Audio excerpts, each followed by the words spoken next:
it's one of those like 4 or 5 turns in the season where you feel like your back's against the wall a little bit. Nebraska lost a game against a team last week that had that same situation in Iowa. I think they felt like if they lost that one, they were really in the deep end.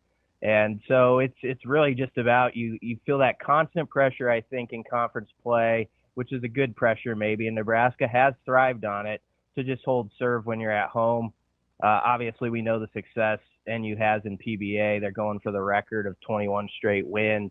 But, yeah, you're dealing with 2 first-rounders in Ace Bailey, Dylan Harper. Those types of games are always tricky, right? Because, as you mentioned, you've got a talented team in Rutgers, but you look at their resume, you look at their record, that would go down as a bad loss for Nebraska. You're just supposed to, do it, Like, you get the win and you move on, and if you lose, you feel like you really got dinged as far as your net rankings and all those metrics people look at. Last year's team, I felt, had to deal with this, like I said, 4 or 5 times, and they always seem to respond. And, aside from Sunday was a real disappointment. Not that they lost at Purdue. There's no shame losing at Mackey Arena, but it was just like kind of a no-show competitive performance. Hopefully they got that out of their system from last week.